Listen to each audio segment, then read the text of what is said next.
Hello guys, अहिले चाहिँ हामी भित्रतिर घुम्न आएको छौँ। रमाइलो छ। फुल्की एरिया कस्तो छ भन्नुहुन्छ? कुनै ठाउँ कति राम्रो हुन्छ हेर्नु, हिउँ परेर। तर सोबियातिर चाहिँ हिउँ छैन। यता हामी माथितिर डाँडोतिर आएको छौँ दिदी र म। अनि नेपालमा भएको साथीहरू सोध्नुहुन्छ बुल्गेरियामा कति वर्ष बस्न मिल्छ? 3 वर्ष मात्रै हो कि बस्न मिल्ने, अनि त्योभन्दा धेरै पनि बस्न मिल्छ भनेर भन्नुभएको छ। मलाई चाहिँ मेरो साउसाउनीले तिम्रो 2 वर्ष पुग्यो, अब तिमीसँग 1 वर्ष मात्रै छ, तिमी अब नेपालतिर जान्छौ कि यहीँ हामीसँगै हाम्रै कम्पनीमा काम गर्छौ भनेर भनेको थियो। मलाई थाहा छैन भनेर मैले भनेको, हामी चाहिँ एजेन्टलाई सोधेर उसलाई भन्छौँ भनेर भनेको थियो। आजसम्म केही भनेको छैन।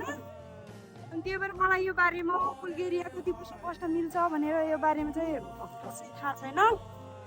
बुल्गेरियामा पुरानो साथीहरू हुनुहुन्छ होला जो चाहिँ 3 वर्षभन्दा धेरै बस्नु भएको छ, उहाँहरूले कमेन्टमा भनिदिनु होला कति वर्ष बस्न मिल्छ भनेर। अनि मलाई चाहिँ यो बारेमा खासै अब अलिअलि थाहा भयो पनि एक्ज्याक्ट कुरा थाहा नहुन्जेलसम्म भन्न हुँदैन कि साथीहरू। त्यही भएर मैले भनेको छैन। मलाई त्यो कुराको बारेमा अलि खास जानकारी छैन।